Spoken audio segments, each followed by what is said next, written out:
Janaki versus state of കേരളയ്ക്ക് ഇന്ന് തന്നെ പ്രദർശനാനുമതി ലഭിച്ചേക്കുമെന്നതാണ്. പുതുക്കിയ പതിപ്പ് സെൻസർ ബോർഡ് രാവിലെ കാണും. മ്യൂട്ട് ചെയ്ത ഭാഗങ്ങളും എഡിറ്റ് ചെയ്ത സബ് ടൈറ്റിലും മാത്രമാണ് സമർപ്പിക്കുക. പുതുക്കിയ പതിപ്പ് പൂർണ്ണമായി സമർപ്പിക്കേണ്ടെന്ന് സെൻസർ ബോർഡ് അറിയിച്ചിരുന്നു. സജോ ദേവസ്യാണ് വിവരങ്ങളുമായി നമുക്കൊപ്പമുള്ളത്. Sajo Devasya, very good morning. അങ്ങനെ ജാനകി VI തിയേറ്ററിലേക്ക് എത്താനായിട്ടുള്ള അവസാന കടമ്പയും ഇന്ന് കടക്കുകയാണ്. എന്നായിരിക്കും റിലീസ്?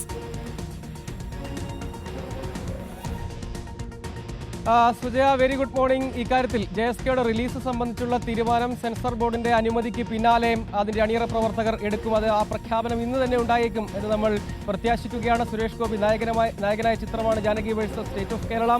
പേരിനെ ചൊല്ലിയാണ് വിവാദമുണ്ടായത്. സെൻസർ ബോർഡ് അനുമതി നിഷേധിച്ചു.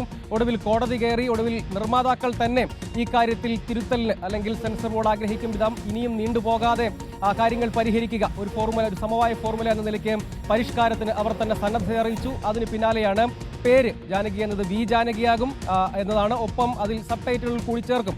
അതിൽ മുഴുവനായി പരിഷ്കരിച്ച് അങ്ങനെ ഒരു പോർഷനായി തന്നെ സമർപ്പിക്കുക എന്നതിന് പകരം സെൻസർ ബോർഡിന്റെ നിർദ്ദേശപ്രകാരം എവിടെയൊക്കെയാണ് മാറ്റങ്ങൾ വരുത്താൻ നേരത്തെ നിർദ്ദേശിച്ചിരുന്നത് ആ ഭാഗങ്ങൾ ഉൾപ്പെടുത്തിയുള്ള CD മാത്രമായിരിക്കും നൽകുക, സമർപ്പിക്കുക. അത് സെൻസർ ബോർഡ് കാണും. ആ പരിഷ്കാരത്തിൽ തൃപ്തരെങ്കിൽ ഇന്ന് തന്നെ അന്തിമ അംഗീകാരം ലഭ്യമായേക്കും എന്നാണ് നമ്മൾ മനസ്സിലാക്കുന്നത്. അങ്ങനെയെങ്കിൽ വൈകാതെ തന്നെ Janaki versus state of Kerala പ്രേക്ഷകരിലേക്ക് എത്തും. വിവാദങ്ങൾക്കെല്ലാം ഇടയിലും അതിൻ്റെ ചർച്ചകൾ വളരെ സജീവമായി സിനിമാ മേഖലയ്ക്കകത്തും പുറത്തും രാഷ്ട്രീയമായും അല്ലാതെയും ഒക്കെ പേരിനെ ചൊല്ലിയും പേര് മാറ്റാനുള്ള സമ്മർദ്ദത്തെ ചൊല്ലിയും ഒക്കെ നിലനിൽക്കുകയും ചെയ്യുന്നുണ്ട്. പക്ഷേ അതിനിടെ ഈ മാറ്റങ്ങളോടുകൂടിയും വൈകാതെ തന്നെ ചിത്രം തിയേറ്ററുകളിലേക്ക്.